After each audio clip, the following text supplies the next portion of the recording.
Seguimos con Amigas y la Migra, con Lorraine Pérez y Andrea Canona. Por Latinísima, aquí hablamos todos. Bienvenidos a Amigas y la Migra, donde hablamos sobre migración de una manera fácil de entender. Bienvenidos nuevamente, Amigas y la Migra. Aquí estoy con mi amiga y abogada de inmigración, al igual que yo, Andrea Canona y Lorraine Pérez. Hoy vamos a hablar de algo que casi todos nosotros que una vez vinimos a los Estados Unidos, sea por turismo, para trabajar, pasamos por esta experiencia que es el proceso consular. Exactamente. Es un proceso diferente de cuando las personas están dentro de los Estados Unidos, porque el Departamento de Estado es que se encarga de procesar las embajadas de todas las personas que quieren ir a buscar un visado. Andrea, ¿exactamente por qué? ¿Qué es lo que pasa? Sí, es muy interesante porque el Congreso delegó el poder de inmigración al Ejecutivo, entonces el Ejecutivo distribuyó este poder entre sus agencias. Uh-huh. Entonces tenemos Homeland Security, tenemos USCIS, que UCIS, y tenemos el Departamento de Estado, uh-huh, que son los consulados. La diferencia clave con la cuestión de los consulados, Lorraine, uh-huh, es porque los consulados están bajo al secretario de Relaciones Exteriores, que ahora es Marco Rubio. Así es. Y ellos tienen una delegación de poder mucho más amplia que las agencias aquí. ¿Por qué? Porque están afuera de los Estados Unidos. Uh-huh. Entonces, la Constitución y más la Suprema Corte entienden que porque están afuera de los Estados Unidos y porque ellos trabajan con relaciones exteriores, el poder de ellos es casi absoluto. Así es. Entonces, es muy importante que las personas entiendan eso, sobre todo cuando están en un proceso fuera de los Estados Unidos. Aunque la petición, como vamos a explicar más adelante, en muchos casos sea hecha dentro de los Estados Unidos, cuando la persona tiene que presentarse ante un consulado o una embajada, ellos tienen mucha discrecionalidad en cuanto al proceso. Y es importante que las personas entiendan esto. Sí, y hay hoy, por ejemplo, muchas restricciones porque las personas solamente pueden hacer su petición de visado en los países donde eres ciudadano o residente. Exactamente. No puedes escoger, quiero ir para no sé dónde. Lo que se llama foreign shopping, o sea que básicamente es que escoges donde más te conviene, por decirlo así. Entonces no es el caso hoy en día. Entonces vamos a empezar hablando un poquito de lo más tradicional, que es la visa B1, B2 de turismo y también estudiante, porque hay algunas visas, Lorraine, que la persona necesita esperar que las autoridades migratorias aquí adentro, UCIS o hagan una decisión para después buscar su visado. Estos casos son normalmente donde hay una propuesta de trabajo. Exactamente. Y la persona viene entonces a trabajar bajo esta propuesta.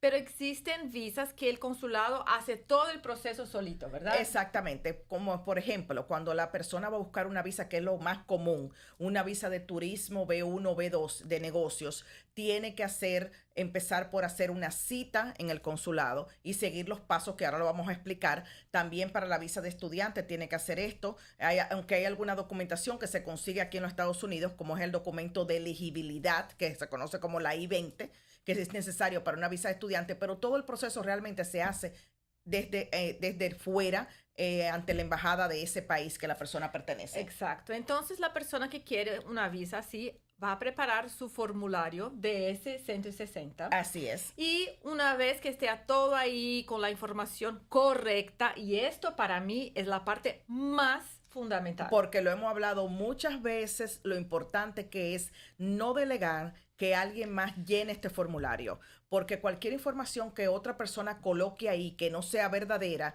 puede va a dar para que esta persona le puedan negar la visa, y no solamente negar la visa, acusarlo de fraude. Sí. Entonces va a tener una penalidad de no poder entrar a los Estados Unidos por 5 años. Y si uno va a delegar autoridad para alguien preparar, usted tiene que revisarlo todo y importantísimo, guardar una copia, porque como todo el formulario es online, es en línea. Exactamente. Uno no tiene voy después, yo salvo. No, tiene que hacerlo antes, porque para garantizar que tenga una copia de todo que está ahí. Miren, inmigración, ya hablamos de la carpeta azul, la carpeta A, que significa que todo un historial de la persona está guardado junto. Entonces, por ejemplo, si usted aplicó una visada de turista aquí, otra de estudiante aquí, una de trabajo aquí, una green card aquí, ellos van a comparar la información que está en cada una de ellas. Correcto. Si hay alguna cosa que está diferente, porque si aquí eras arquitecto, aquí era maestro, era no astronauta. Sé, no sé, ellos y las fechas, ellos comparan. No se puede poner algo porque es conveniente al momento. Exacto. Por ejemplo, mucha gente no pone información si tiene, por ejemplo, algún pariente que no tiene estatus, que reside aquí en los Estados Unidos. Y eso es lo más común, sí. Que hay personas que preguntan, pero bueno, es que es un tío. Bueno, ahí dice muy claro que son los familiares que tienes que colocar. Entonces, por lo tanto, tienes que colocar si hay alguna persona familiar tuyo que está viviendo aquí en los Estados Unidos. Mismo que sin estatus. Así mismo. Sí, y a veces te van a denegar por esto, pero mejor que se denegue por esto y no porque por mentiste. fraude. Exacto, y no porque has dicho una mentira. Y bueno, y que te acusen de fraude y sabemos todo lo que conlleva eso. Entonces, después, Andrea, que llenamos la DS-160, ¿qué es lo que sigue? Pagar la tarifa. La tarifa, y ahí van a hacer citas. Las citas que van a hacer, a veces son dos, que son días diferentes, y a veces son juntas. Depende mucho del consulado, de la embajada donde uno va. Pero normalmente es separado. Un día usted va ahí para hacer sus digitales, fotografía, llevar documentos, y el día siguiente muchas veces tiene la entrevista con el oficial del consulado. Sí, regularmente se hace así, que el día de las huellas sea por lo menos un día antes del día de la entrevista. Aunque depende de la disponibilidad que haya en los consulados, porque a veces puedes hacer tal vez las huellas una semana antes y las citas después, pero bueno, el hecho es que las huellas tienen que hacerse y la fotografía y esa cita tienen que hacerse antes de la cita consular. Ahora, importante, esto es un tip muy importante para ustedes. El oficial del consulado no está ahí estudiando su formulario, estudiando sus cosas. Ellos tienen docenas de casos por día y no tienen tiempo para mirarlo todo. Por esto hay información que a veces es importante ponérsela ahí en la DS-160. Exactamente. ¿Por qué? Porque ahí rápidamente están mirando, porque uno siempre lleva documentos, pero ellos nunca los piden, porque no tienen tiempo. Exactamente, Esa es la verdad. Así es. Entonces uno tiene que probar su caso ahí en el momento. ¿Y qué tiene que probar? ¿Qué tiene que probar uno cuando tiene la visa de turista, Lorraine? Lo más importante, los lazos que tienes con tu país. O sea, que tu intención es simplemente, si es de turismo y vienes solamente a visitar. Entonces tienes que ver qué lazos tienes, lazos familiares, lazos económicos con tu país de origen, y demostrarlo en el momento de la entrevista. Es una de las cosas más importantes. Sí, demostrar que tiene plata para venir, para hacer turismo, porque si uno no tiene nada, ¿por qué va a venir a Disney? Y que tiene arraigo, así es, y que tiene arraigo con su país, sea porque sus padres viven allá, su familia vive allá, o porque tiene su trabajo. Entonces, todas esas cosas son importantes que deben llevar documentación para probarlo en la entrevista. Y esto es curioso, es porque existe una cosa muy distinta en las leyes de inmigración, que es la intención migratoria.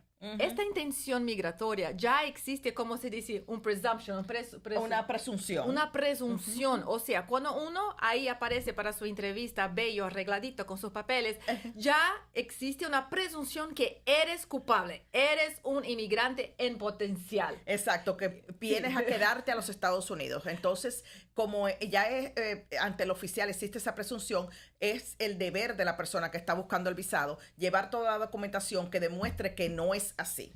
Sí, entonces ya empieza, imagínate que ya empieza con el negativo. Exacto. Usted eres un inmigrante en potencial y tiene que probar al oficial que no eres. Que no lo eres. Es como subir una montaña. Así mismo, pero las personas que van bien preparadas les otorgan sus visas, porque bueno, demuestran realmente que tienen arraigo en su país, que tienen lazo económico, lazos familiares, y por lo tanto que su único propósito es realmente venir a visitar, venir a Disney, venir a ver a Mickey, como sabemos, o si es por un negocio, viene a ver un cliente. Entonces es muy importante demostrarlo en el momento de la cita. Exacto. Y esta intención migratoria que existe en la ley existe en casi todos las visas temporarias. Exactamente, que son de no inmigrantes y que son temporales, así es. Las únicas que son totalmente dual intent, o sea, uno puede tener la intención de regresar a su país o la intención de quedarse en los Estados Unidos. Exacto. En la visa H1B,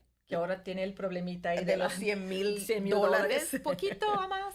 Y tenemos también la visa L1 de transferencia empresarial. Exactamente. Estas dos visas son las únicas que son 100% doble intención. O sea, uno no tiene que probar toda esta parte de lazos con su país. Así es. Entonces tiene mucha ventaja. Así es. Entonces, ¿qué sucede? Que ya después que se está en la entrevista y el oficial determina si la persona es elegible y le otorga la visa, bueno, entonces ya luego recibirán el pasaporte unos días después con la visa estampada. Si es negada, entonces, bueno, le van a negar la visa y le van a dar una hoja indicándole por qué la visa ha sido negada. Y es importantísimo saber por qué te fue denegado. Porque si uno tiene una denegación solamente porque no cumplió la cuestión de intención migratoria. O sea, uno no pudo probar que tenía lazos suficientes con su país, Exacto. que tenía plata, que tenía estas cosas. Está bien. Exacto. Porque después puede cambiar la situación y intentar otra vez. Pero si fue por fraude, entonces ahí la cosa sí ya es complicado. Regularmente niegan por la 214B, que es lo que más se conoce, que es porque encontraron que la persona no demostró satisfactoriamente al oficial consular que tenía arraigos con su país, que tenía lazos y que tenía una intención de inmigrante. Eso es lo más común. Ahora, como dice Andrea, si la persona ya cometió un fraude porque dijo una mentira, entonces ya son otras secciones y es un poco más complicado. Existen maneras de intentar un perdón para esto, pero mira, este perdón es tan discrecionario que es interesante porque es un perdón bien amplio. O sea, cubre casi todo tipo de delitos, de fraude, pero es muy difícil porque muchas veces no le quieren otorgar y ellos tienen este poder. Y miran, uno no puede después solicitar a cortes federales para mirar en la decisión del consulado. Es final. Es final, así es. Entonces tiene mucha discrecionalidad y por eso es tan importante que cuando se vaya a una entrevista consular ir bien preparado con lo que hay que hacer. Una cosa importante también para saber es que en esta administración están cancelando visas de personas que ya tenían sus visas aprobadas. Así es. Mucha gente llega información a nosotros en la oficina que están llegando al aeropuerto para viajar y descubren entonces que su visa fue cancelada. ¿Qué hacer? ¿Qué hacer? Exactamente. Es importante en esta situación que usted puede hacer otra cita con el consulado para entender. Muchas veces esto es por error. O sea, si usted siempre tuvo su visa y de repente te fue cancelado, a veces hay alguien que tiene el mismo nombre que usted, que hizo un posting. Acuérdense que ellos están mirando las redes sociales. Las redes sociales, así es. Entonces, si usted tiene algún posting, alguna cosa que no es suya, quizás de otra persona con el mismo nombre, a veces eso se resuelve otra vez en una entrevista y te pueden devolver la visa. Pero ojo, también existen los casos de personas que le cancelan la visa porque estando en los Estados Unidos cometieron algún tipo de delito. Sí, y esto se incluye DUI. Y esto es muy importante. El DUI está dentro de esos delitos. Y lo que sucede a las personas que tienen un delito de DUI en los Estados Unidos es que estando en los Estados Unidos le llega un correo electrónico de la embajada diciéndole que su visa ha sido revocada. Y DUI, para ustedes que no hablan inglés tan perfecto como Lorraine, es manejando bajo la influencia del alcohol. O sea, borracho. Exacto, no se puede. Borracho, exacto. Un DUI provoca la cancelación de un visado. Sí. Eso y otros delitos, Violencia pero doméstica, decimos ese porque es uno de los más comunes, violencia doméstica. Entonces le llega a la persona un correo de la embajada diciéndole que su visa ha sido revocada. Ahora, si su visa fue revocada y uno todavía está en los Estados Unidos, no significa que tienes que salir inmediatamente. Todavía puede quedarse hasta el final autorizado de su I-94. De su estadía, estadía y después regresar, pero no podrá hacer otro viaje sin pasar por el consulado antes. A resolver lo de la visa. Pero ahora vamos a hablar, Andrea, porque esto es un tema muy interesante y tenemos un chismigration muy bueno hoy. Entonces, vamos a pasar a cuando las personas, esto es visas de personas que no vienen a residir a los Estados Unidos, sino que vienen temporalmente a los Estados Unidos. Vamos a hablar ahora de las visas de inmigrantes, personas que vienen a residir en los Estados Unidos. Sí. ¿Cómo es el proceso? ¿Cómo el lo proceso empezamos? es un poquito parecido, pero el formulario de ese 260 es bien mayor porque uno tiene que probar muchas cosas ahí. Por ejemplo, dirección de residencia desde los 16 años. Exacto. ¿Quién tiene esto anotado? No sé. Pero si las personas tienen pensado venir a residir, es mejor que lo vayan investigando desde ya. Sí, entonces mucha otra información de trabajo, estudio, familia, documentación de certificado de nacimiento, de matrimonio, todo esto hay incluso como si fuera un proceso aquí en los Estados Unidos, pero afuera.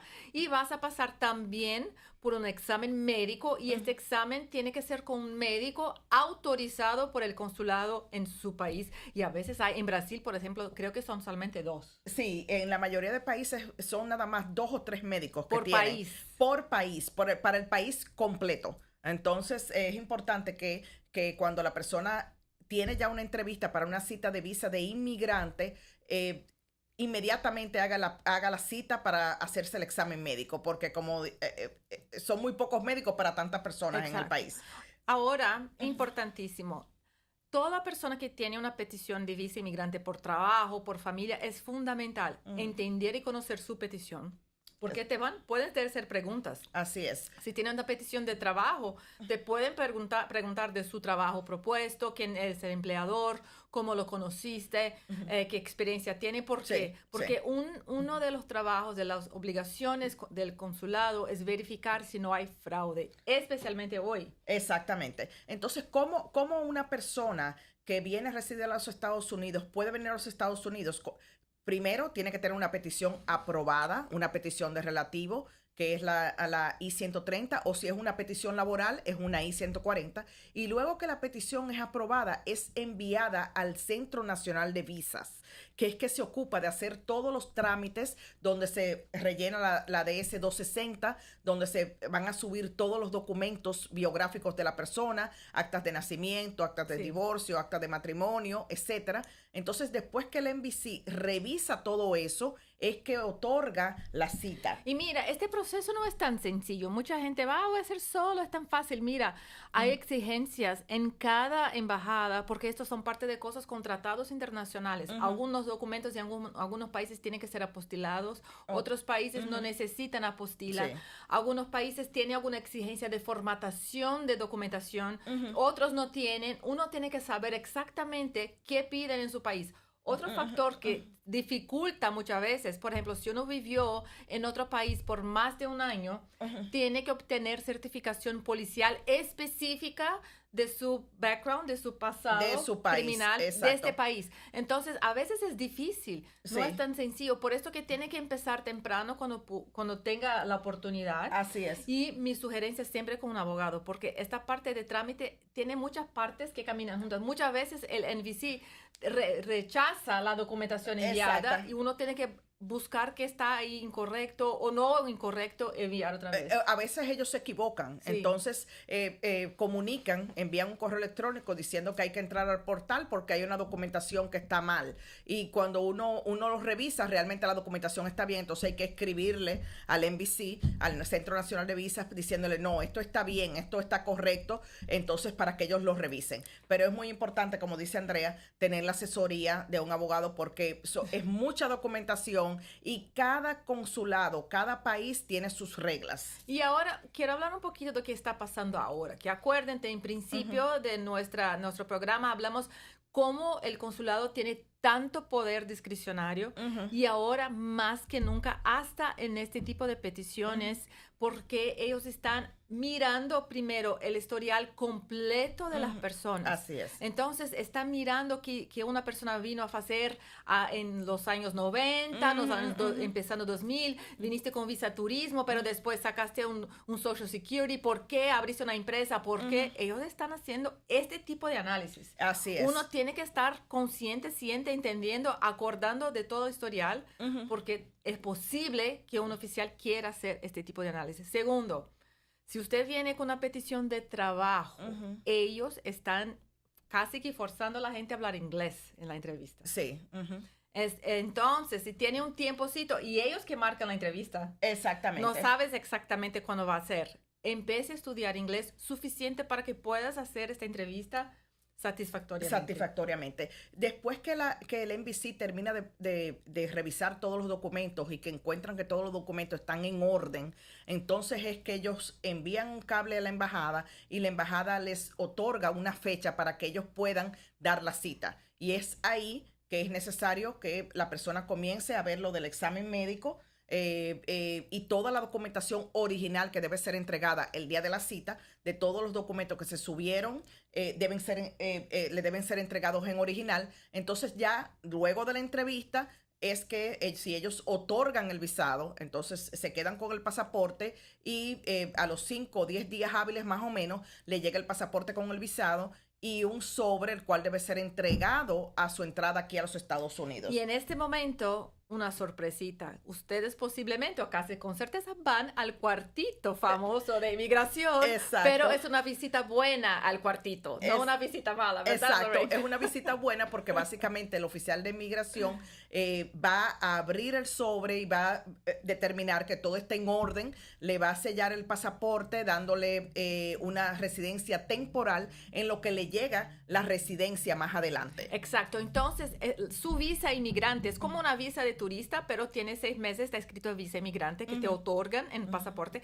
Cuando entras aquí, ellos ponen un sello y firman. Esto se transforma en su green card, que vale por lo menos un año hasta que reciba su tarjeta. O sea, usted es residente permanente cuando pisa sus pies aquí y recibe este sello. Este sello, exacto. Entonces, bueno, pero ahora ya ustedes están claros cómo es el proceso para una visa de no inmigrante y para una visa de inmigrante para venir a residir o venir de paseo a los Estados Unidos. Pero ahora vamos a hablar del chismigration de la semana. Ay, Lorraine, cada semana una cosa. Estas semanas, en realidad, esto fue publicado originalmente por los periódicos que el Departamento de Estado, que está bajo el secretario Rubio, emitió un cable, o sea, una notificación a los consulados y embajadas que empiecen a ampliar el análisis que se llama de public charge. ¿Qué es public charge? Es cuando una persona viene para los Estados Unidos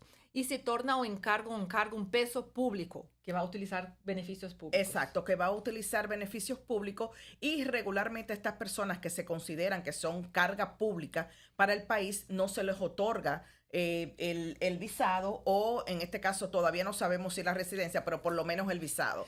Entonces, Sí. Exactamente, ¿qué es lo que dice ese cable, Andrea? Este cable amplía el análisis. Por ejemplo, el análisis hoy para visas de inmigrante, uno tiene que tener su sponsor, su ¿cómo se dice? Patrocinador, que hace una documentación que se llama Affidavit of Support, que va a demostrar que tiene plata suficiente para mantener a esta persona aquí en los Estados Unidos sin que esta persona utilice beneficios públicos. Cuando uno viene a trabajo, uno ya se imagina que va a trabajar, va a tener su plata, no va a ser un peso público. Exacto. Cuando uno viene a turismo, van a mirar si tiene plata para hacer el turismo. Entonces, antes esto era suficiente.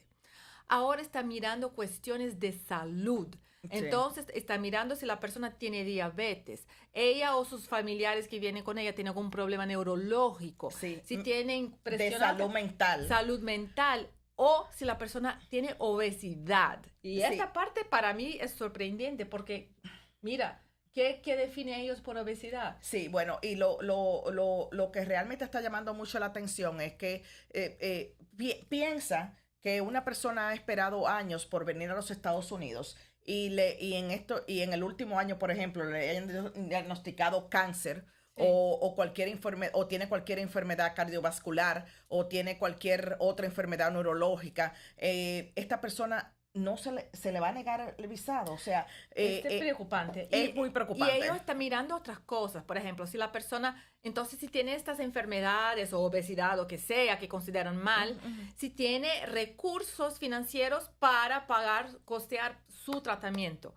Exacto. Entonces, esta parte del análisis es un poquito difícil porque, por ejemplo, si uno es un viejito y su hijo es americano y está haciendo la petición, el hijo va a cuidar de él. Pero exacto, el señor ya está retirado, no tiene plata, no tiene nada porque está retirado, pero su hijo va a cuidar. Pero ¿qué decisión van a hacer? ¿Van a contabilizar el hijo o solamente el señor? Sí, y aquí lo importante es señalar que el Departamento de Estado tiene lo que se llama una guía para todos estos casos, y en la guía dice que no se pueden tomar consideraciones de casos como si ¿qué pasaría si? Porque eso es demasiado... es que no sabemos. Especulativo. O sea, especulativo, no sabemos, o sea, y encima de que no son doctores. No son doctores. Tampoco determinantes de quién es gordito o no. Exactamente, porque si es por eso, bueno.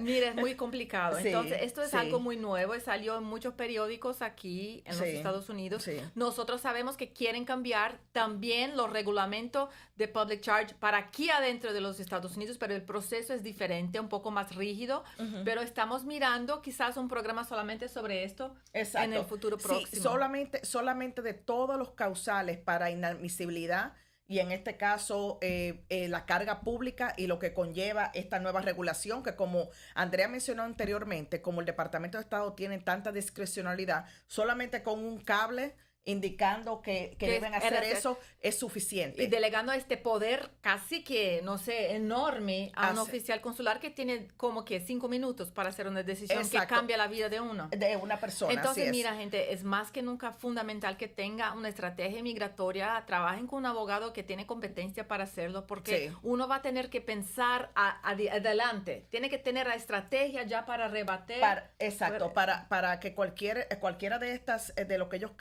consideran que son causas para negar el visado, entonces ver si es tal vez sacar un seguro médico internacional, bueno, no sé, el hecho es que para eso deben consultar con un abogado, porque las ramas, todo lo que están mencionando ahí son muchas, estamos hablando hasta de salud mental. Entonces, imagínate, ¿quién determina, un oficial consular, determinar si una persona está obesa? Que para eso son los doctores que determinan eso. Es algo técnico. Exacto, que la persona tenga algún tipo de enfermedad. ¿Cómo van a sacar la presión de la gente? Exacto, ahí? No sé, la verdad, es bastante... Difícil. Mira, este programa yo creo que es muy importante para ustedes que están afuera con planes de venir. Mi sugerencia es que compartan el enlace de este programa con sus amigos, amistades, familiares. Sí. Y bueno, no hemos dicho hoy cómo nos pueden escuchar o nos pueden ver a través de YouTube, de Euforia, de Roku, del app de latinísima.net. Pueden ir y antes de que se termine el programa, por favor, escríbanos, síganos escribiendo a Amigas y la Migra. Abajo, miren, Amigas y la Migra. Exacto, a gmail.com, escríbanos con sus preguntas. Vamos a hacer un programa porque esto puede ser que sea también aplicado a personas que están dentro de los Estados Unidos buscando ajustar su estatus. Y eso lo sabremos en los próximos días. Hay un proceso diferente para hacer esto, pero le vamos a estar informando, que es lo más importante. Sí, espero que esto te ayude. No tenga miedo, llegue con confianza con estas informaciones para sacar su visa. Información es poder. Sí. Así que, por favor, infórmense y bueno, nos vemos hasta la próxima. Hasta la próxima.